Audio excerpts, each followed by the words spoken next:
সব মালিককেই থ্রেট করে, আর একটা করে লোক গিয়ে আরএসএস এর নাম করে, আরএসএস এত খারাপ ছিল না এবং এত খারাপ বলে আমি বিশ্বাস করি না।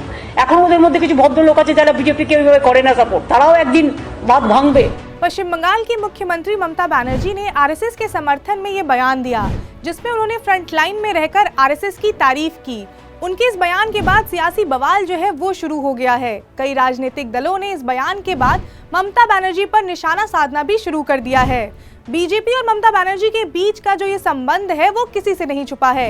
ऐसे में ममता बनर्जी का इस तरह का बयान संयोगवश था या सोची समझी राजनीति का हिस्सा, बात करेंगे आज के इस वीडियो में। नमस्कार, मेरा नाम स्वर्णा और आप देख रहे हैं अनकट। यह पहला मौका नहीं है जब ममता बनर्जी ने खुलकर आरएसएस की तारीफ की है।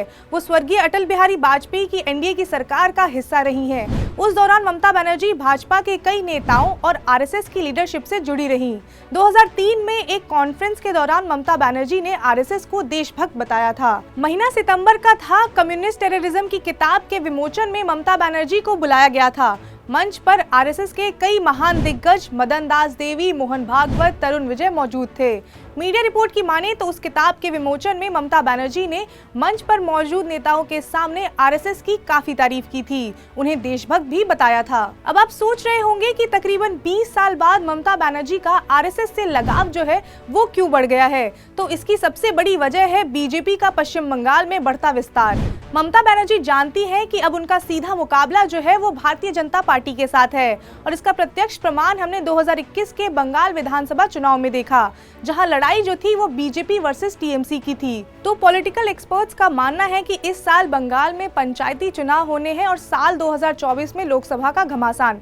तो इन सबको ध्यान में रखते हुए ही ममता बनर्जी ने ये बयान दिया है। अब थोड़ा बंगाल के वोट बैंक को भी टटोल कर देख लेते हैं। तो पश्चिम बंगाल में मुस्लिम वोट बैंक जो है वो पूरी तरह से टीएमसी के कंट्रोल में है। बंगाल की जितनी आबादी है उसका 30% हिस्सा अल्पसंख्यक है, जो टीएमसी की बहुत बड़ी ताकत भी है।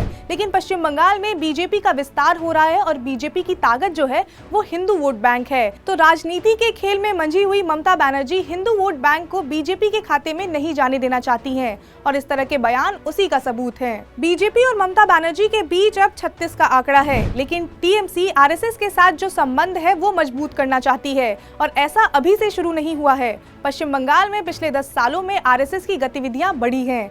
मीडिया रिपोर्ट के अनुसार 2011 में यहां आरएसएस की 530 शाखाएं थी, जो 2016 तक बढ़कर 1500 के पार पहुंच गई।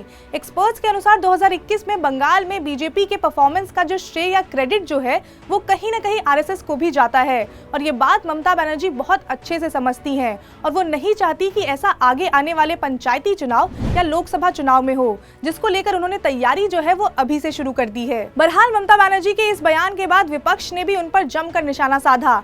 एआईएमआईएम के प्रमुख असरुद्दीन ओवैसी ने कहा कि 2003 में ममता बनर्जी ने आरएसएस को देशभक्त बताया था, और इसके बदले संघ ने उन्हें दुर्गा कहा था। उन्होंने ममता बनर्जी पर निशाना साधते हुए कहा कि उम्मीद करता हूं कि टीएमसी के मुस्लिम चेहरे उनकी इस ईमानदारी की तारीफ करेंगे। तो वहीं सीपीआई नेता मोहम्मद सलीम ने कहा कि ममता आरएसएस के लिए दुर्गा की भूमिका निभा रही है। कांग्रेस ने भी इस बयान को लेकर उन पर हमला बोला है। यूं तो शुरू से ही पश्चिम बंगाल जो है वो हिंदू राष्ट्रवाद का केंद्र रहा है। स्वामी विवेकानंद से लेकर भारतीय राष्ट्रीयता का आंदोलन यहीं से शुरू हुआ। अब हिंदू वोट बैंक को लेकर टीएमसी और बीजेपी के बीच की जो लड़ाई है वो भी प्रत्यक्ष है। 2024 में लोकसभा के चुनाव होने हैं, तो देखना होगा कि बंगाल में वोट बैंक की राजनीति के लिए कौन सी पार्टी क्या कदम उठाती है। जो भी होगा हम आपको अपडेट देते रहेंगे। जुड़े रहिए अनकट के साथ। अगर आपको ये वीडियो पसंद आई हो तो लाइक करें, शेयर करें और सब्सक्राइब करें अनकट को।